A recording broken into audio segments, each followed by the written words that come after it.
Hello, welcome back to Malaysia vlog. അപ്പോൾ ഒരു 11 മണിയോടെയാണ് നമ്മൾ കോലാലംപൂരിൽ എത്തിയത്. അന്ന് നമ്മൾ നേരെ ഹോട്ടലിൽ പോയി ചെക്ക് ഇൻ ചെയ്ത് റെസ്റ്റ് എടുത്തു. അതിനുശേഷം രാവിലെ ഇപ്പോൾ യാത്ര തുടങ്ങുകയാണ്. കോലാലംപൂരിൽ നിന്ന് ഏകദേശം ഒരു 2.5 മണിക്കൂർ ഡ്രൈവാണ് ഇപ്പോയിലേക്ക്. ഇതാണ് ഇവിടുത്തെ ലിറ്റിൽ ഇന്ത്യ എന്ന് പറയുന്ന പ്ലേസ്. ഇഷ്ടംപോലെ ഇന്ത്യൻ ഷോപ്സും ഇന്ത്യൻ ഫുഡ്സും ഒക്കെ നമുക്കിവിടെ കിട്ടും. ഇതിപ്പോൾ ദീപാവലി ടൈം ആയതുകൊണ്ട് ഇവിടെ എക്സ്ട്രാ കുറേ സ്റ്റോൾസും കാണാനുണ്ട്. അതുപോലെ ഇഷ്ടംപോലെ ലൈറ്റിങ്സും ഉണ്ട്. KL സെൻട്രലിൻ്റെ അടുത്ത് തന്നെ ആയിട്ടാണ് ലിറ്റിൽ ഇന്ത്യയും. ക്ലൈമറ്റ് നല്ലതായിരുന്നു, അധികം വെയിലൊന്നും ഇല്ലായിരുന്നു. ഇടയ്ക്കിടയ്ക്ക് ചെറിയൊരു മഴയൊക്കെ വന്നിട്ട് പോകുന്നുണ്ടായിരുന്നു. ഇപ്പോൾ നിന്ന് ഏകദേശം ഒരു 1.5 മണിക്കൂർ ദൂരത്തിലാണ് കാമറൂൺ ഹൈലൈൻസ് എന്ന് പറഞ്ഞൊരു ടൂറിസ്റ്റ് അട്രാക്ഷൻ. അപ്പോൾ മലേഷ്യ ട്രിപ്പിൽ നമ്മൾ അതും കൂടി വിചാരിച്ചിട്ടുണ്ടായിരുന്നു. പക്ഷേ ടൈം ഷോർട്ടേജ് കാരണം നമുക്കത് കവർ ചെയ്യാൻ പറ്റിയില്ല. പിന്നെ റോഡൊക്കെ നല്ല സ്മൂത്തായിരുന്നു, പോകുന്ന വഴിയൊക്കെ നല്ല പച്ചപ്പായിരുന്നു. ഏകദേശം ഒരു 2 മണിയോടെ നമ്മൾ ഇപ്പോൾ എത്തിയിട്ടുണ്ട്. ഫസ്റ്റ് നമ്മൾ പോയത് ഗുവ ടെമ്പുരാങ് എന്ന് പറഞ്ഞ ഒരു ടൂറിസ്റ്റ് സ്പോട്ടിലേക്കാണ്. ഇവിടെ വലിയൊരു കേവ് ആണുള്ളത്. ഗുവ ടെമ്പുരാങ് എന്നാണ് ഇതിന് പറയുന്നത്. ഈ കേവിലേക്ക് കയറാൻ 4 ടൈപ്പ് ടിക്കറ്റാണുള്ളത്. ഇതിൽ ടൂർ 1ഉം ടൂർ 2ഉം സാധാരണ ആൾക്കാർക്കൊക്കെ കയറാൻ പറ്റുന്നതാണ്. ടൂർ 3ഉം ടൂർ 4ഉം കുറച്ച് അഡ്വഞ്ചേഴ്സൊക്കെ ഇഷ്ടപ്പെടുന്നവർക്ക് പോകാൻ പറ്റിയ സ്ഥലമാണ്. അങ്ങോട്ട് പോകാൻ ലൈറ്റൊന്നുമില്ല, അപ്പോൾ ടോർച്ച് ലൈറ്റിൽ വേണം പോകാൻ. കൂടെ ഒരു ഗൈഡും ഉണ്ടാവും. ഇതാണ് കേവിലേക്കുള്ള എൻട്രൻസ്. അപ്പം നമ്മൾ കേവിലേക്ക് കയറി. കേവിൻ്റെ ഉള്ളിൽ ഇടയ്ക്കിടയ്ക്ക് ലൈറ്റ്സ് ഒക്കെ വെച്ചിട്ടുണ്ട്. പിന്നെ നടക്കാനും കൃത്യമായ വഴികളൊക്കെ ഉണ്ട്. ശരിക്കും വല്ലാത്തൊരു എക്സ്പീരിയൻസ് ആയിരുന്നു ഇത്. നമ്മൾ വീഡിയോയിൽ കണ്ടാൽ എത്ര ആയാലും ആ ഒരു ഫീല് നമുക്ക് തോന്നില്ല. നേരിട്ട് കണ്ടാൽ തന്നെ അത് അനുഭവിച്ചറിയാൻ പറ്റുള്ളൂ. ഇതിൽ ഞാൻ പാക്കേജ് പറഞ്ഞല്ലോ, ടൂർ 1 ടൂർ 2 എന്നൊക്കെ. അപ്പോൾ ഇത് ഓരോ ലെവലുകളാണ്. അപ്പോൾ നമുക്ക് പോകാൻ പറ്റുന്ന, തീരെ നടക്കാൻ ബുദ്ധിമുട്ടുള്ളവരൊക്കെ ആണെങ്കിൽ ടൂർ 1 മാത്രം എടുത്താൽ മതിയാവും. ടൂർ 2 വരെ ഞങ്ങൾ പോയി. ടൂർ 3 മുതൽ ഭയങ്കര അഡ്വഞ്ചറസ് ആയിട്ടാണ് പോകേണ്ടത്. അപ്പോൾ കുട്ടികളൊക്കെ ഉണ്ടായത് കാരണം ഞങ്ങൾക്ക് അങ്ങനെ പോകാൻ കഴിഞ്ഞില്ല. ടൂർ 2 വരെ കവർ ചെയ്യാൻ ഒരു 2 മണിക്കൂറിൻ്റെ ഉള്ളിൽ പറ്റും.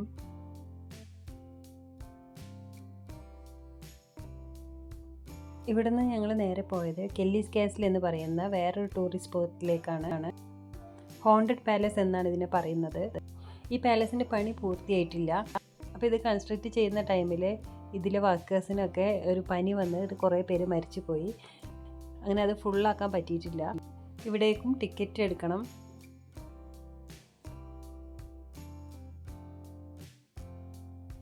ഫോട്ടോസൊക്കെ എടുക്കാൻ പറ്റിയ നല്ലൊരു സ്പോട്ടാണ്. കുറേ പേര് പ്രീ വെഡ്ഡിങ് ഷൂട്ടിനൊക്കെ ഇവിടെ വന്നിട്ടുണ്ട്.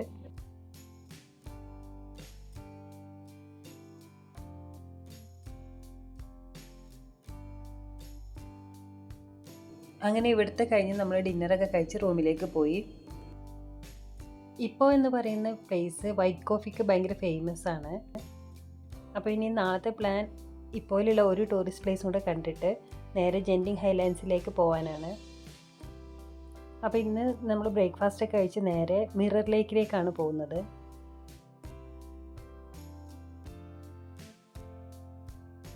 ചെറിയൊരു മഴ പെയ്യുന്നുണ്ടായിരുന്നു. ഇവിടെ മഴ ഇടയ്ക്കിടയ്ക്ക് പെയ്തുകൊണ്ടേയിരിക്കും. അപ്പോൾ നല്ല മഴയാണെങ്കിൽ ഇവർ ചില സ്ഥലങ്ങളൊക്കെ ക്ലോസ്ഡ് ആക്കും. അപ്പോൾ നമുക്ക് ഇവിടെ ഫുള്ള് എക്സ്പ്ലോർ ചെയ്യാൻ പറ്റിയില്ല. ചില പ്ലേസസൊക്കെ അവർ ക്ലോസ്ഡ് ആക്കിയിരുന്നു.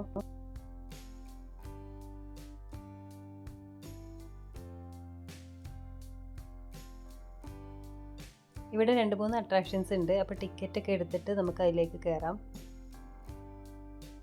ഈ ടണലിലൂടെ നമ്മൾ കുറച്ച് നടന്നതിന് ശേഷമാണ് ലേക്കിലേക്ക് എത്തുക.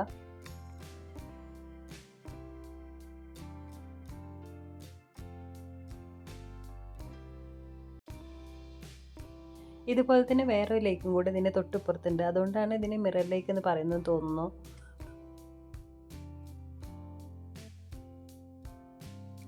ഇവിടെയും നമ്മൾ ലങ്കാവിയിൽ കണ്ട ലവ് ലോക്ക് ഉണ്ട്. ലോക്കിൽ പേര് എഴുതിയിട്ട് ഇവിടെ തൂക്കാം.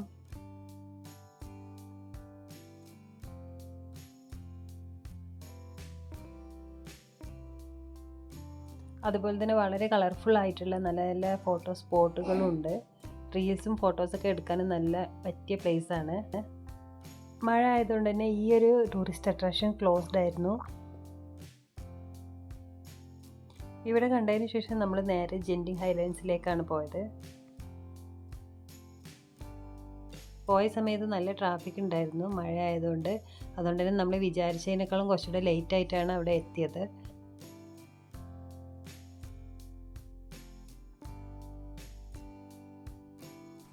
ജെൻറ്റിങ് ഹൈലൻഡ്സിൽ ഒരു ഫുൾ ഡേ എക്സ്പ്ലോർ ചെയ്യാനുണ്ട്.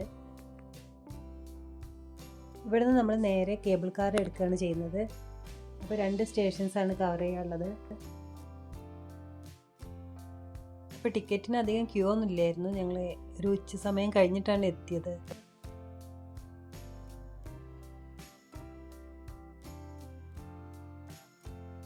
കേബിൾ കാർ ഇങ്ങനെ വന്നുകൊണ്ടിരിക്കുന്നുണ്ട്. അപ്പോൾ നമ്മളൊരു കേബിൾ കാർ എടുത്ത് അതിൽ കയറി.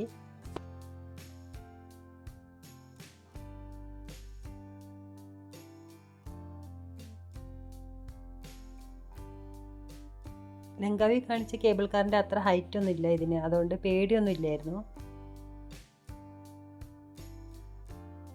ഈ കാണുന്ന ടെമ്പിളാണ് ഒരു സ്റ്റേഷൻ. പക്ഷേ റിട്ടേൺ ടൈമിൽ നമ്മളെ ഇവിടെ ഇറങ്ങാൻ അവർ സമ്മതിക്കുള്ളൂ. ജെൻറ്റിങ് ഹൈലൻഡ്സിൻ്റെ ഫുൾ വ്യൂ നമുക്ക് ഈ കേബിൾ കാറിൽ നിന്ന് കാണാൻ പറ്റും. കുട്ടികൾക്കൊക്കെ നല്ല ഇഷ്ടപ്പെടുന്ന ഒരു സ്ഥലമാണ്. കാരണം കുറേ ആക്ടിവിറ്റീസൊക്കെ ഇതിൻ്റെ ഉള്ളിലുണ്ട് ചെയ്യാൻ. ഇവിടെയാണ് വേൾഡ് ലാർജസ്റ്റ് ഹോട്ടൽ ഉള്ളത്. അപ്പോൾ അങ്ങോട്ടാണ് ഇപ്പോൾ ഈ കേബിൾ കാർ പോയിക്കൊണ്ടിരിക്കുന്നത്.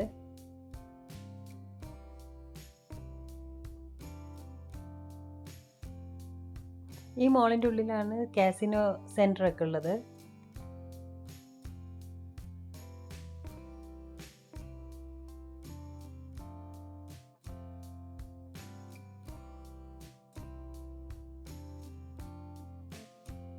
ഇതാണ് വേൾഡ് ലാർജസ്റ്റ് ഹോട്ടലിൻ്റെ ലോബി ഏരിയ.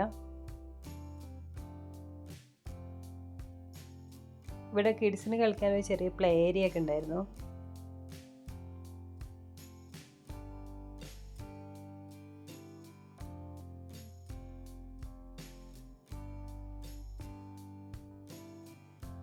ഇതിൻ്റെ ഉള്ളിൽ കയറി കഴിഞ്ഞാൽ പിന്നെ രാത്രി ആവുന്നതൊന്നും അറിയില്ല.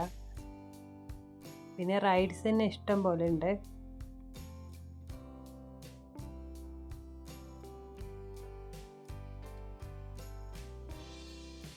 ഇവിടെ ശരിക്കും 11 മണി വരെയാണ് ഓപ്പണിംഗ് ടൈം. നമ്മളൊരു 9 മണി വരെയൊക്കെ നിന്ന് തിരിച്ച് കേബിൾ കാറിൽ തന്നെ റിട്ടേൺ ചെയ്തു. കാരണം ഇനി ആ ടെമ്പിളും കൂടി ഒന്ന് എക്സ്പ്ലോർ ചെയ്യാണ്ടല്ലോ. അപ്പോൾ അത് വിചാരിച്ചിട്ട് ഒരു 9 മണിയൊക്കെ ആയപ്പോൾ നമ്മൾ ഇറങ്ങി. ഡിന്നറൊക്കെ നമ്മൾ ഇവിടെ നിന്ന് തന്നെ കഴിച്ചു.